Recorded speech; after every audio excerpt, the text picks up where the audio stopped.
Hello, hi. My name's Atif Choudhury. I'm really excited to have this conversation with you all today.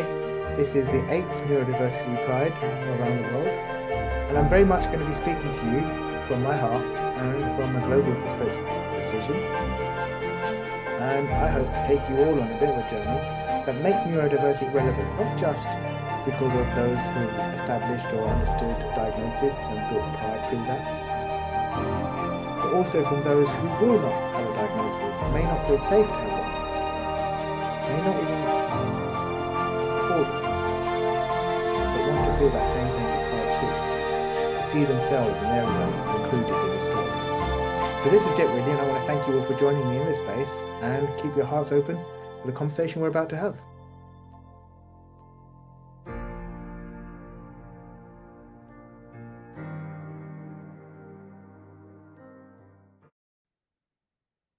Hello, everybody. Welcome to this session, which is going to be run by myself, Atif Choudhury. I hope that I get to know some of you while listening to this session, and I hope as we go through this discussion and session together, you know more about me. So I'm going to start by sharing my slides, and I want to thank everybody, especially Turk, who's in the background here, and everybody that's giving up their time to listen to this session and to join me on this journey, which is about neurodiversity, about pride, but also a recognition of something that's close to my heart, which is about the debt that we owe to differences, that the people all around us have shaped the world, not always been recognized for it. And the very things that make us great in these conversations don't always come safe for a lot of people. So how do we address that collectively? What's our global and social responsibility on that? And can we get it right? So these are questions I want to ask, and I want to share it with you from an intersectional point of view, as well as perhaps an intergenerational responsibility. And I'll just touch more on that as we go to do this, that we may not get to do all of this work in this lifetime. But what are we leaving behind for a generation on this conversation that'll pick up the good work that we've done and move it forward? So let's us begin, and I will start by doing things that I've never really liked doing, is sharing slides. I'm never great at doing that, but bear with me, and I'll do that now. So I said the session is called The Debt We Owe to Difference. I am in some ways a speaker on neurodiversity. I do this work at a global level. I'm a storyteller. I enjoy being able to say that. I think my children maybe less so, but I'm also a father. And this is my LinkedIn QR code if those of you want to connect to me after. So this is a little bit about my work. I won't spend too much time on this because you can see that, but I am a trustee for Disability Rights UK. I'm also the founder of a organization in the UK that supports Palestinian farming communities. Those of you who are watching this around the world may be very moved by what you're seeing over the last 2-3 years, and perhaps even moved by what you've seen over the last 75 years. But the work is to support Palestinian families and farmers to be able to reach UK markets, and we sell olive oil and dates and things like that. It's in every Oxfam shop in the country. I'm also the founder of an organization called Diversity and Ability, which is a social enterprise that was designed to support disabled people across the country and in fact the world.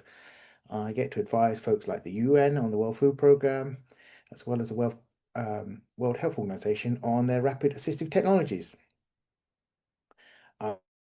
As many of you do watching this, on the importance of participation, the psychological well-being that we need to make healthy, safe participation.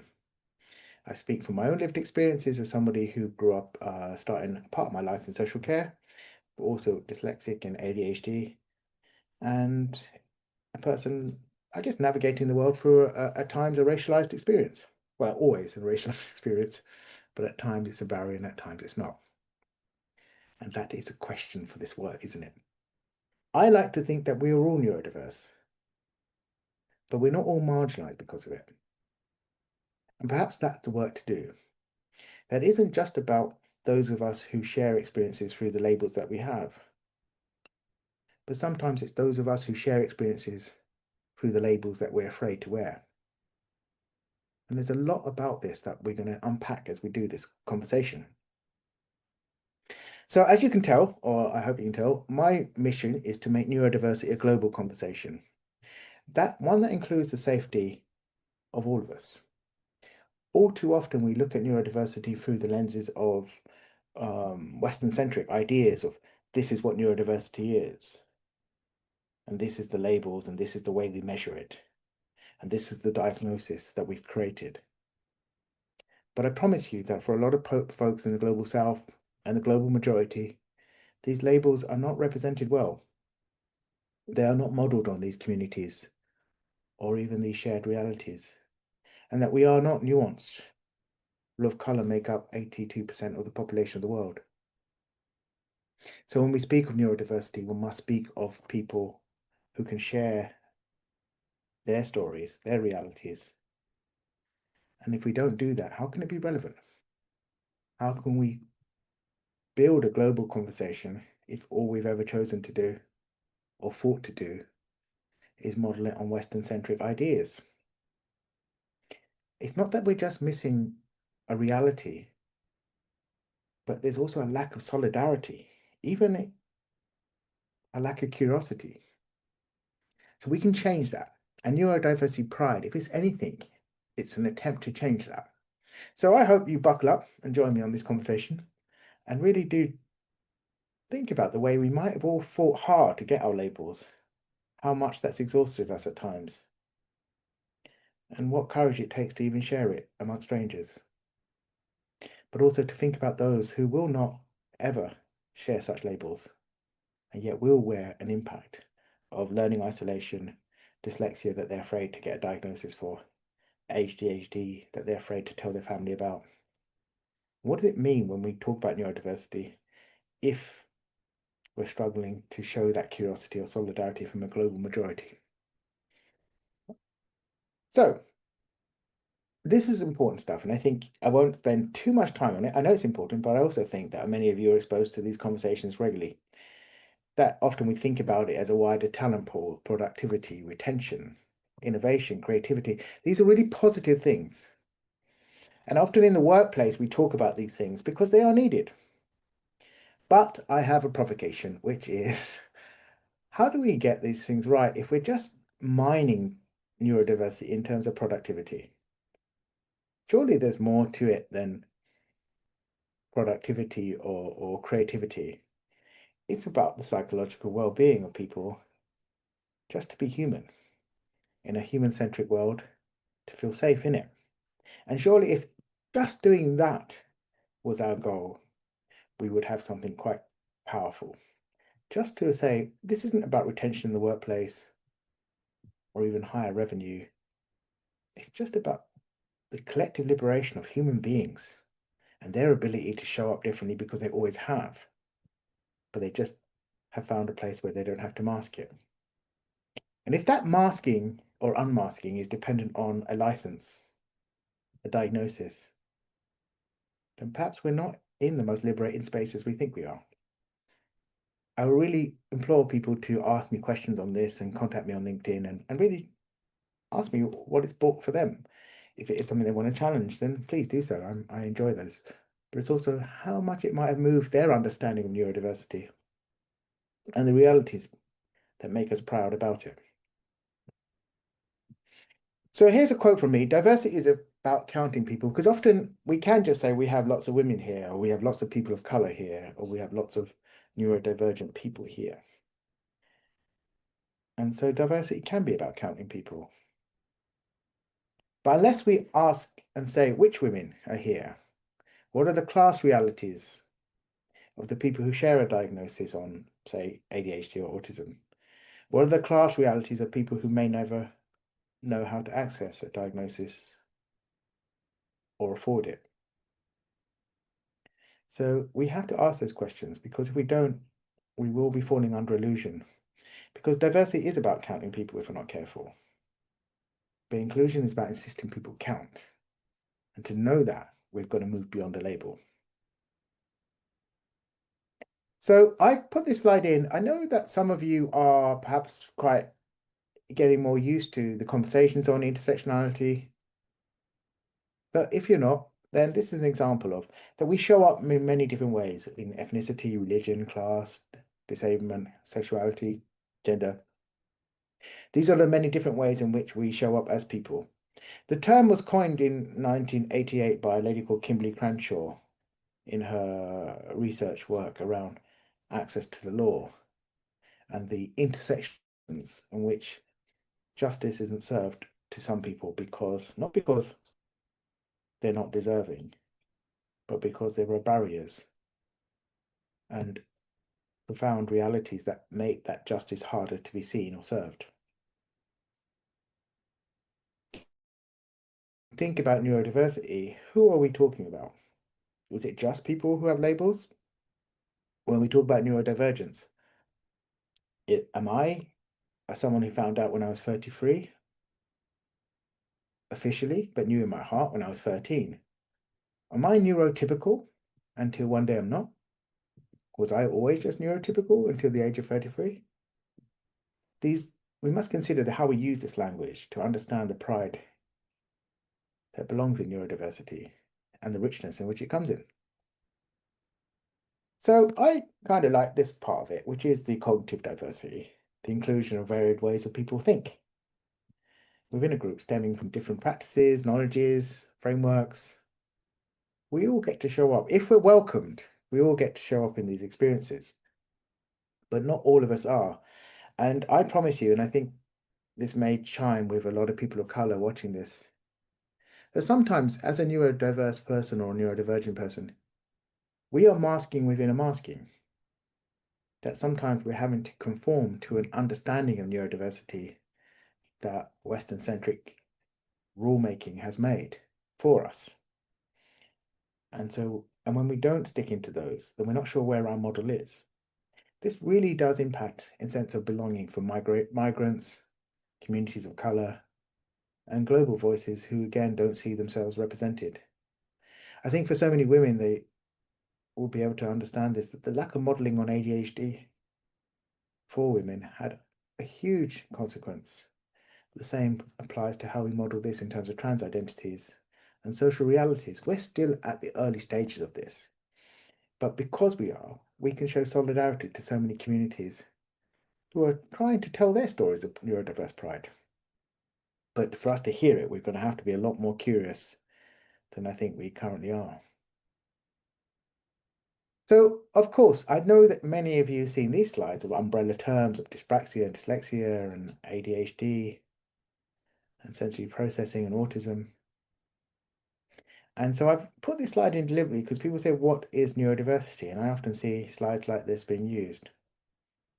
But my question to you is not to actually say it's wrong, but to ask yourself a courageous question, which is, okay, so if those are umbrella terms for those different names, many of these things are seen as disorders or deficits.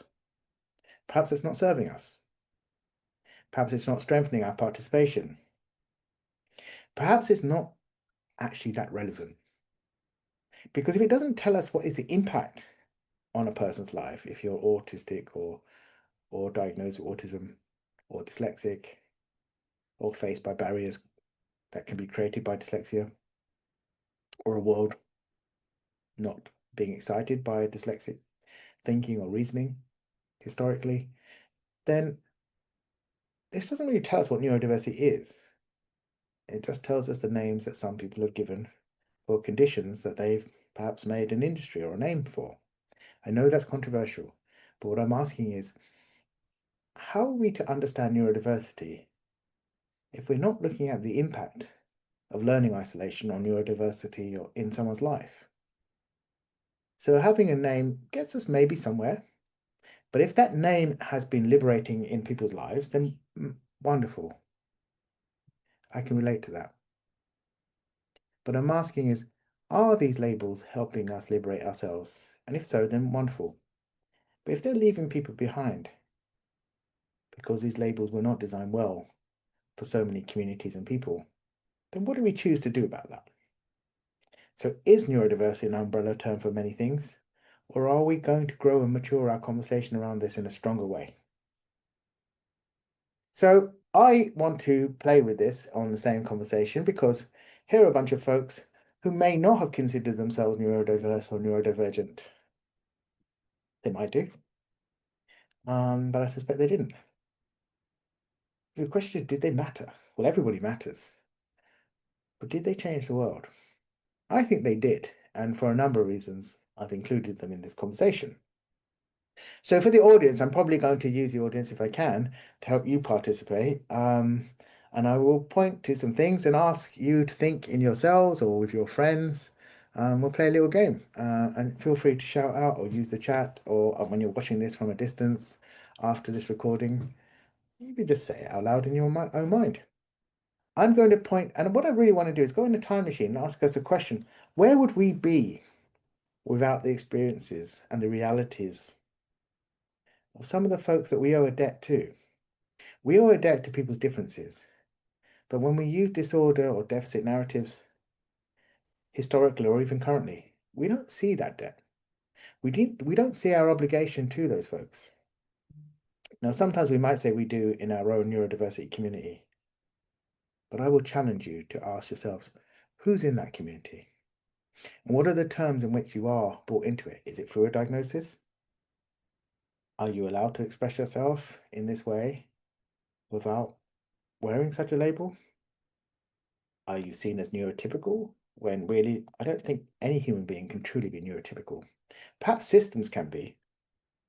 Perhaps systems can be talked about in terms of typicality, but even that I would question as a brown person who's from a migrant background. I'm not sure I could look at the world in terms of typicality either. So it really does throw up some questions about where we see ourselves in neurodiversity.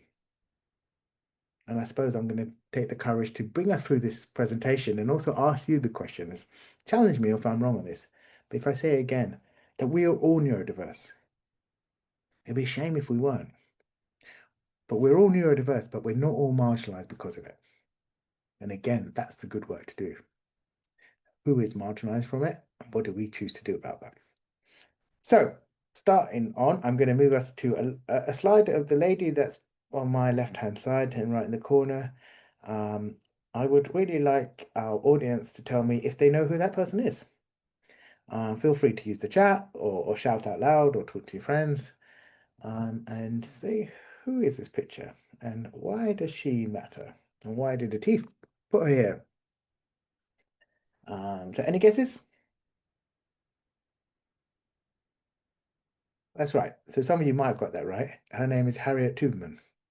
Now, Harriet Tubman is an incredible story. For me, it's quite an emotional one, but for many of you as well. Harriet Tubman was impacted by epilepsy.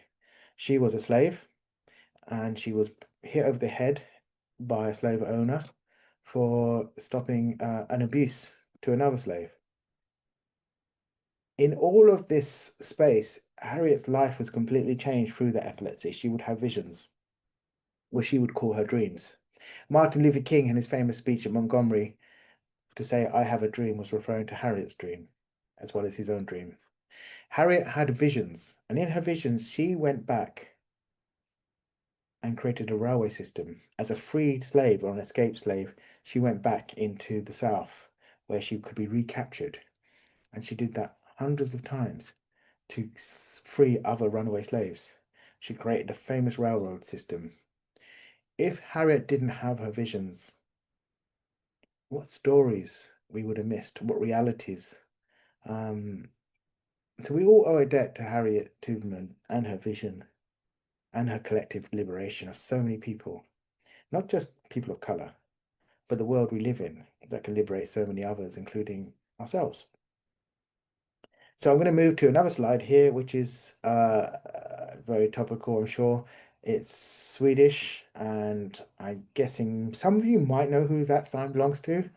I'm recording this right now, and she's in the media again for doing something quite noble, taking a ship or being part of a team, one of my friends on that boat, to Gaza. But that is, yeah, you probably guessed it by now, it's Greta Thunberg's sign. And it says, strike for climate. So I want to push this to you, that a question that Greta Thunberg's mother and Greta have talked about autism. and Greta's own autism being quite profound in her life. Her mother wrote a book called Our House is on Fire. I do recommend people reading it. It's a short book. But why I'm bringing her there is I'm asking you a question. That Greta Thunberg had not just autism, but she also had an eating disorder. In 2014 and 2015, she was bullied by teachers. And not just other kids, but other teachers. And it led her to really go on hunger as well as a strike. Now, what happened in 2016 and 2017, where G8 leaders were queuing up to be in photos with her? What happened when the Northern Hemisphere, half of it, really went on strike? School children, including my own, across the world, joined a movement to go on strike for climate action. And what happened to Greta's autism? Did it just go away? A young girl that struggles to make eye contact with people suddenly is changing thinking and climate urgency around the world? Did her autism just get better? No, of course not. And this is the debt we owe to that difference. That it doesn't go away, it doesn't get better. Greta just becomes Greta. And I think that allows me to talk about these differences more. I might move down to a person who is known as sports personality of the year. Somebody I'm sure you all know who that is. And if you're not guessing somebody, you might be using the chat. And please put the name in. Cassius Clay or Muhammad Ali, as he later became known. Now, Muhammad Ali was such a great role model for me. I wish I'd have known when I was younger that he was dyslexic. I wish I'd known that despite struggling at school, he was verbally one of the most verbose personalities in the world. That he tackled civil rights, and he was part of a movement in the 60s to build and fight for equality, not just as a boxer, but as a person of color facing Jim Crow laws and rules against voting and participation and equal safety on buses and throughout America. I wish we were taught that Muhammad Ali's neurodiversity was a message to me as a young, well, back then, a person of color. Could have looked at him as my role model. And we can, not too late, we can teach that. We need to see more representation. I'm a person of color leading neurodiversity communities and conversations around the world. But there's not many of me. There's not many people of color leading conversations on this. We may be experiencing it. We may at times find safety talking about it, but very rarely do we get to lead organizations on it. And this is a real privilege to see that representation, but we need to build it more. I'm going to point to an image here on my absolute right-hand side, which is, anyone can guess what that might be? I'm sure some of you are guessing it. You can see it's a light bulb, but I want to position it well. That is actually Thomas Edison's light bulb, or at least one of them. He made hundreds before any of them worked, but this one worked. Now, I want to imagine, if you could, a world full of candles. We don't need this. A diabetic deaf person is working away to make something that we just don't need. It won't catch on. We have candles. And somebody quiet and diabetic and not great at writing build something that changes the world. It didn't just change the world, but it changed the way we just even work, our economies, the hours we do, the hours that we no longer navigate just through the sun. A neurodiverse person changed the entire planet by building something extraordinary as a light bulb for someone who was a loner, who did have hearing issues, as well as what looks like dyslexia in his writing and diabetes. We owe a debt to Thomas Edison's differences. I want to point to this image here, and those of you might be able to see the lady standing next to a machine. And I have a question for you. And please use the chat or to each other or look to your friends who are next to you. What is that machine? Can anyone guess? And why have I included it? Now, this is a really important question for Neurodiversity Pride, but it's a question for all of us. This is the machine made by Alan Turing. It's Turing's machine, and I'm going to ask some of you might guess what that machine is called. And please use the chat. And I'm sure some of you are doing it now or talking.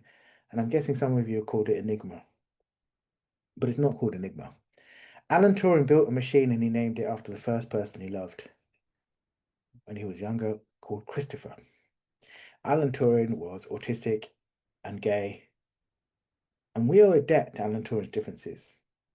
Sadly, he was chemically castrated in the 60s and took his own life.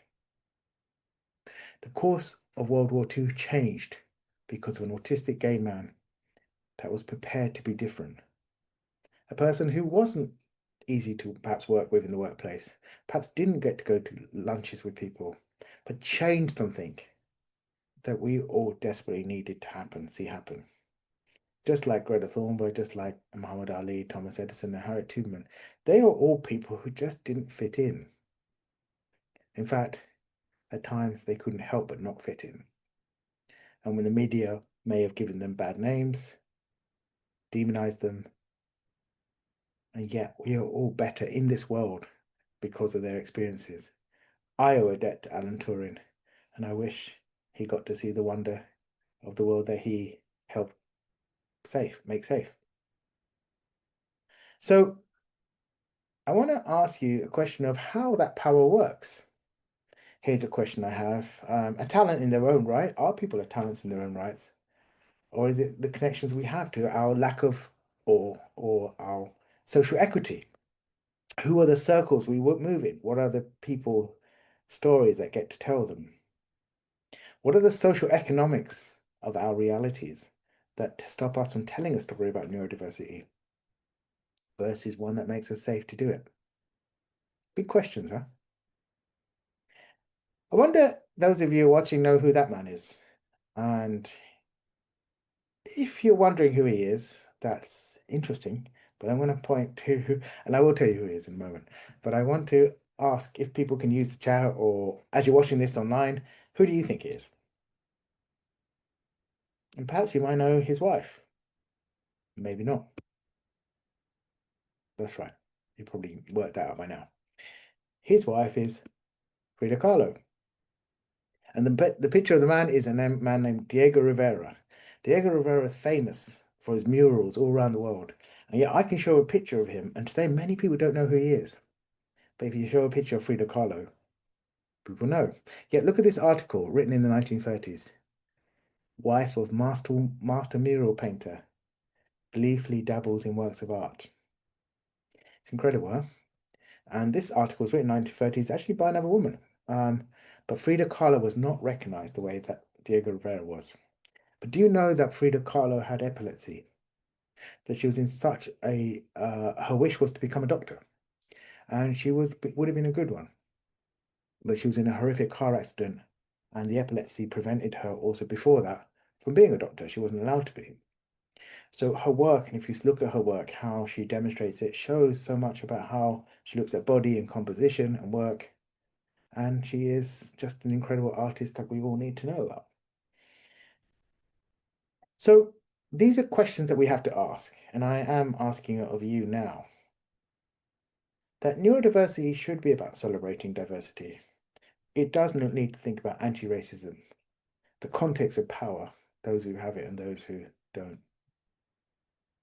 That there is a calling in and a calling out culture attached to people who don't get to feel safe. That calling in, I think, is an act of love. That we look at people who may have said the wrong thing or things that could be said better, and we embrace them and show them perhaps there might be a different way of looking at their power and how they exercise solidarity. But calling out can be an act of outrage, and it's understandable because there are things to be outraged by. But how do we bring people onto these conversations rather than looking at our own dominant cultures dictating the terms in which people participate? So we create equity. Now, true inclusion can happen because the speed of trust can be 6 seconds. You can see somebody who feels like you feel and looks like you or looks like something that from a community you relate to, and you can immediately know it might be safe here. Or it can be 60 years because nobody ever looked like you that was prepared to share things that you needed to hear. This is where neurodiversity pride really does matter. that we show that pride, but we also recognize that we ourselves, coming from mixed communities, may have to conform in order to be included even within neurodiversity pride contexts. And that's not right. There's work to do there. And this is what I think allyship is about. It's about space making, yielding the floor. So I'm asking this again, that we move beyond just labels to look at what is the impact, that we role model inclusive behaviors, we champion causes, we upstand the interventions, and we show curiosity. We listen and learn from marginalized individuals and communities. We leverage our privileges to recognize, okay, maybe these diagnoses are helpful and liberating. But Atif's right. Maybe they just were never centered around people from a global majority. Maybe they were never centered around women. Maybe they were never centered at all around what class realities. Those who have faced poverty and cannot use their social capital to be seen, versus those who just can and may be a minority, but they are a vocal minority that gets to dictate the terms in which participation lives. So we make space, we yield the floor. So I'm coming to the end of this. And as I said, I would love you all watching to join me in this conversation, because I say this with love. And it's been said better by other people, but Audre Lorde is somebody I'm a real fan of. Her work, I implore you, do look at her work. And I say this again, that there is no such thing as a single issue struggle, because we do not live single issue lives. It goes back to that intersectionality. That it's not just about the labels we have or have accessed, but sometimes it's about the labels we're afraid to wear, or don't know how to access, or can't afford to. And sometimes those labels are part of a very interesting story, but they're not the whole story, nor could they ever be. And seeking pride in that is a big piece of work, right? I said it earlier that we don't just have an intersectional responsibility to get this right, but we also have an intergenerational one.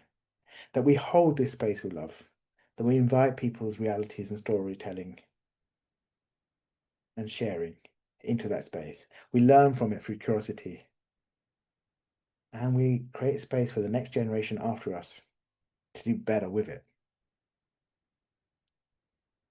And this is really it. I'm going to say again that when we're not intersectional in our understandings of the barriers that neurodiverse people face, then we're not relevant to the understandings that neurodiverse people face.